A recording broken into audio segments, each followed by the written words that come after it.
Hello, good morning student. I am Meena Sharma. I will explain chapter 5 in Hindi grammar, शब्द निर्माण समास. Okay? Now open your chapter 5 शब्द निर्माण. उसमें topic है समास. बच्चों, समास वो शब्द है जिसके माध्यम से हम शब्दों को तोड़कर और प्लस जोड़ करके उनके अनर्थ को अर्थ में परिवर्तित करते हैं. समझ में आया?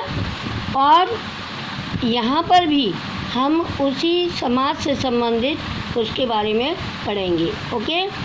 अब ये देखिए, जल की धारा, पिता और पुत्र. जलधारा, जल की धारा, ये विग्रह है, समास विग्रह है. और ये समस्त पद समास है, जलधारा. ऐसे ही यहाँ पिता और पुत्र ये समास विग्रह है. ये पिता पुत्र ये समस्त पद शब्द है. ठीक है. चित्रों के ऊपर और नीचे लिखे शब्द समूहों को पढ़ने से निम्नलिखित अंतर स्पष्ट होता है. समझ में आया? ये ऑप्शंस हैं. आपने चित्रों के माध्यम से देखा पिता पुत्र हैं, तो इनको हम जब विग्रह करेंगे तो पिता और पुत्र हो जाएगा. ऐसे ही जलधारा है, जलधारा को हम विग्रह करेंगे तो जल की धारा हो जाएगी. चित्रों के ऊपर लिखे शब्दों में कारक चिन्ह या अन्य पद हैं. ठीक है. चित्रों के नीचे लिखे शब्द समूह में दो शब्दों का मेल होता है. ठीक है. बिना दो शब्दों के कोई भी समास की पूर्ति नहीं होती है. चित्रों के नीचे लिखे शब्द ऊपर लिखे शब्द समूहों के संक्षिप्त रूप हैं, समस्त पद हैं. ठीक है. संक्षिप्त रूप क्या हो जाए? जब हम विग्रह करते हैं तो बड़ा हो जाता है समास, दो भागों में बढ़ जाता है. और जब हम उसको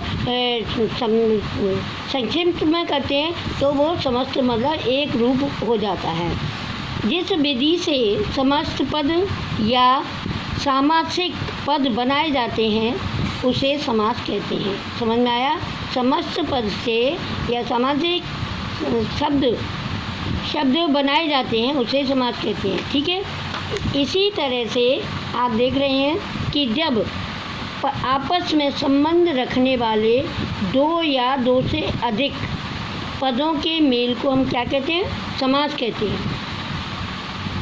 इसके भी दो ऑप्शन हैं. सामासिक शब्दों के बीच में के संबंध को स्पष्ट करने के लिए, जैसा कि हमने देखा यहाँ पे और है, यहाँ की आ गया, तो इस संबंध को जल और धारा की किससे मिलाइए? की से. पिता और पुत्र को किससे मिलाया? और से. तो ये इसके बीच के शब्दों को जब हम स्पष्ट करते हैं तो उसे समास विग्रह कहा जाता है. समस्त पद के दो पद होते हैं, पूर्व पद और उत्तर पद. आज जब हम विग्रह करते हैं तो दो भाग हो जाते हैं. उसका पहला पद पूर्व पद कहलाता है और उसके बाद का पद उत्तर पद कहलाता है. इतनी बात समझ में आ गई ना? इसके बाद आता है संधि और समास में अंतर. संधि को भी विग्रह करते हैं, संधि में भी. और संधि का मतलब होता है जोड़ना. और प्रत्येक संधि को हम प्लस के माध्यम से ही जोड़ते हैं. ठीक है. वर्णों के मेल से ये और अन्य और भी परिवर्तन हो जाते हैं, लेकिन समास में उनके अपने पार्ट्स काइंड्स के अनुसार समासों का विग्रह किया जाता है. पेज साइड में आइए. नेक्स्ट पेज पर समास में शब्दों मतलब पदों का मेल होता है. समास का अर्थ है संक्षेप, अर्थात समास में एक से अधिक पदों को मिलाकर उनका संक्षिप्त रूप जो बना दिया जाता है उसे समास कहते हैं. समझ में आया कि समास का अर्थ क्या है? संक्षेप में किसी शब्द को लिखना. जैसे देश के लिए शक्ति. अब देश के लिए शक्ति बहुत बड़ा है, लेकिन जब हम इसको समस्त पद में परिवर्तित करेंगे, संक्षिप्त में लिखेंगे तो देश भक्ति हो जाएगा. समझ में आया? सामाजिक शब्द बन गया. ठीक. समास के भेद होते हैं. समास के 6 भेद होते हैं. कौन कौन से? पहला है अव्ययी भाव, दूसरा तत्पुरुष, कर्मधारय समास, द्वियुक्त समास, द्वंद्व समास और बहुब्रीहि समास. इनके ये पार्ट्स अलग अलग कि अभिभाव क्या कहता है, तत्पुरुष क्या कहता है, कर्म, इनके अपने अपने अपने नियमों के अनुसार इन्होंने अपने शब्दों को परिवर्तित किया है, अर्थात विग्रह किया है। अभिभाव समास किसे कहते हैं? समस्त पद का पूर्व पद प्रधान होता है और दूसरा पद अव्यय हो जाता है, और इसी आवृत्ति के कारण इसको अव्ययीभाव समास कहा जाता है। उनके यहाँ पे उदाहरण भी दिए हुए हैं, जैसे आजीवन, यथा नियम, उसके जीवन पर्यंत तक या नियम के अनुसार। ऐसे ये सारे ऑप्शंस आप देख रहे हो। इसी तरह से ये अव्ययीभाव के ही सारे शब्द हैं, और इनको हम जब विग्रह करते हैं तो ये वर्ड बन जाते हैं। जैसे आजन्म है, जन्म से लेकर यथा संभव है, जैसा संभव हो, ये इसी तरह से इनको यहाँ पे प्रदर्शित किया गया है। ठीक है, अब आते हैं हम तत्पुरुष समास। तत्पुरुष समास विभक्तियों के आधार पर चलता है। विभक्ति मैंने आपको बताई थी 8 होती हैं उसमें, और 8 विभक्तियों के अपने अपने चिन्ह होते हैं। कर्ता ने कर्म को करण से संप्रदान के लिए संबंध काकी के, है ना, सप्तमी में पेपर, षष्टमी काकी के, तो ये सब इनके चिन्ह हैं। और तत्पुरुष समास हमेशा विभक्तियों के आधार पर ही चलता है, और इसके जितने भी शब्द हैं वो सब विभक्तियों के आधार पर ही बनाए जाते हैं। जैसे मान लीजिए देशवासी है ना, देशवासी को हम एक्सप्लेन करेंगे, इसका विग्रह करेंगे, देश का वासी, है ना, तो का इसमें क्या है, यहाँ देशवासी है, इसमें का लुप्त हो गया, तो देश का वासी अर्थात संबंध तत्पुरुष कहा जाएगा, क्योंकि ये छठवीं विभक्ति जो है, षष्ठी विभक्ति जो है, वो इसके आधार हम काकी के लेते हैं, और इसलिए देश का वासी इसको माना जाता है। समझ में आ गया? अनेक बार दोनों पदों के मध्य आने वाला पूरा शब्द समूह भी अनेक बार दोनों पदों के मध्य आने वाला पूरा शब्द समूह को भी परसक की भांति लुप्त हो जाता है। जैसे मालगाड़ी है ना, माल ढोने वाली गाड़ी, ढोने वाली इसमें नहीं है ना, ढोने वाली नहीं है, तो ये क्या है, लुप्त वर्ड है।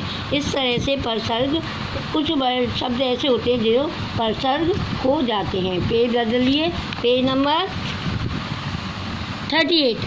अब ये देखिए उदाहरण, यहाँ पे उदाहरण तत्पुरुष के हैं, ये सारे उदाहरण तत्पुरुष समास के हैं, और सब में अलग अलग होगा। जैसे स्वर्ग, स्वर्गागत, अब स्वर्ग को गत को आ गया इसमें, तो इसमें कर्म तत्पुरुष समास हो गया।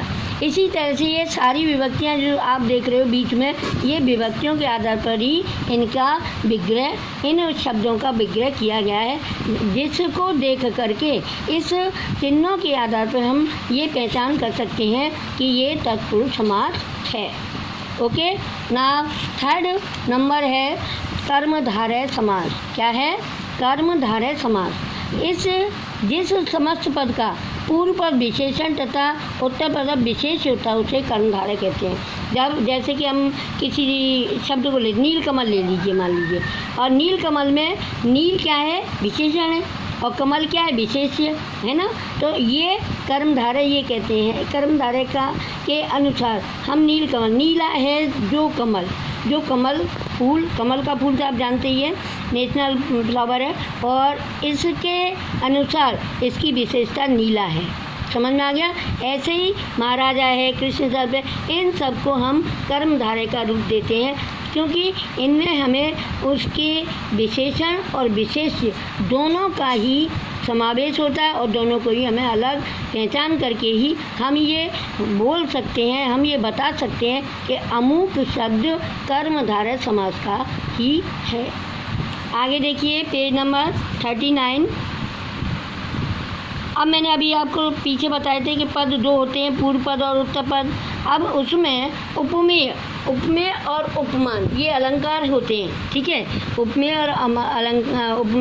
और उपमान ये अलंकार भी होते हैं, और इसके उत्तर पद में उपमेय उपमान दोनों ही संबंध हो सकते हैं, दोनों ही इसमें विद्यमान होते हैं। जैसे आप देख रहे हैं कर कमल है ना, कर कमल, इसमें कर कमल के समान हाथ वाले है ना, कमल के समान हाथ वाले, तो इसमें क्या हो गई, उपमा हो गई, है ना, उपमा हो गई कि नहीं हो गई।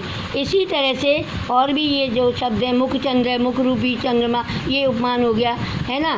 तो क्रोधाग्नि है, ये सब उत्तर पद में ही उपमान और उपमेय अलंकार को प्रदर्शित करते हैं। ये हो गया आपका। इसके बाद फोर्थ वाला जो काइंड है द्विग समास, क्या बोलते हैं इसको, द्विगु समास। जिस समस्त पद का पूर्व पद संख्यावाचक, इसमें बच्चों सबसे बड़ी बात यह है कि इसमें हर शब्द में कहीं ना कहीं कोई ना कोई गिनती हमको दिखाई देती है, समझ में आया ना। तो ये संख्यावाचक विशेषण तथा उत्तर पद विशेष होता है, जैसे आपने अभी पीछे पढ़ाया मैंने। तो इसमें लेकिन ये काउंटिंग में होता है, संख्याओं में होता है। जैसे आपने लिखा दुराहा, 2 राहों का समाहार, तो 2 आ गया। ऐसे ही पंचतंत्र, 5 तंत्रों का समाहार, 5 आ गया। तो ये सब गिनतियों में, इनके शब्दों में हमेशा गिनती ही आपको दिखाई देगी, तो आप पहचान सकते हैं कि ये द्विगु समास होता है। इसके बाद है 5वां द्वंद्व समास। द्वंद्व समास कहता है कि जब समस्त पद में दोनों पद प्रधान हो जाते हैं और विग्रह करने पर और तथा या आदि समुच्चय बोधक का प्रयोग हो, उसे द्वंद्व समास कहते हैं। इनमें सबसे आसान तरीका है कि दोनों में और या का प्रयोग, आदि का समुच्चय बोधक शब्द जो होते हैं उनका ही प्रयोग किया जाता है। जैसे आपने देखा माता पिता, है ना, राजा और रंग, राजा रंग, आचार विचार, तो हमें इसमें और का प्रयोग करते हैं। विग्रह पर देख रहे हो आप, माता और तीनों में और आ रहा है बीच में, क्योंकि इसमें और या की प्रधानता होती है। जब और या की प्रधानता होगी तो आप तुरंत पहचान लेंगे कि ये द्वंद्व समास है। Page change your page. इसके बाद आता है बेटा, देखिए इनका विग्रह, जैसा कि मैंने अभी पीछे बताया द्वंद्व समास में, उन्हीं के ये शब्द हैं रात दिन, है ना, आशा निराशा। इन सब में हम किसका प्रयोग करते हैं, और का। किसका प्रयोग करते हैं, और का। जैसे या का भी मैंने प्रयोग बताया, अमीर गरीब, या तो अमीर है या फिर वो गरीब है, तो या का प्रयोग आ गया, है ना। छोटा बड़ा, छोटा या बड़ा, हानि लाभ, हानि और लाभ, ये पूर्व और पश्चिम। तो ये सब हमारे जितने भी शब्द हैं वो किसके हैं, तो द्वंद्व पुरुष समास के, द्वंद्व पुरुष द्वंद्व समास, ठीक है, द्वंद्व समास के हैं। अब लास्ट आखिरी आपका काइंड है बहुब्रीहि समास। बहुब्रीहि बहुत ज़्यादा बताने वाला, जहाँ पर समस्त पद में आए दोनों पद गौण हों, गौण मतलब मुख्य, और ये दोनों मिलकर किसी तीसरे प्रधान पद के बारे में बताते हैं, ठीक है ना।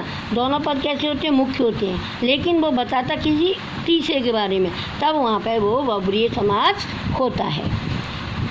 जैसे मैंने आपको बताया लंबोदर, है ना, लंबोदर है, समस्त पद है ये, है ना, समस्त पद का मतलब समझ रहे हो, मिला हुआ।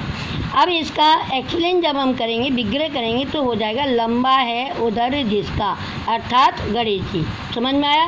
तो ये गौण शब्द हो गए, लंबा भी है, उधर भी है, उधर माने पेट होता है ना। तो तीसरा आदमी कौन हो गया, तीसरा व्यक्ति कौन हो गया, गणेश। तो यहाँ पर इनकी विशेषता और विशेषण और विशेष दोनों को मिला करके उनके बारे में तीसरे व्यक्ति के बारे में बताया। इसलिए यहाँ पर प्रस्तुत समस्त पद में न पूर्व पद लंबा और प्रधान है और न उत्तर पद, इसलिए ये गणेश प्रधान पद माना गया है। समझ में आ गया।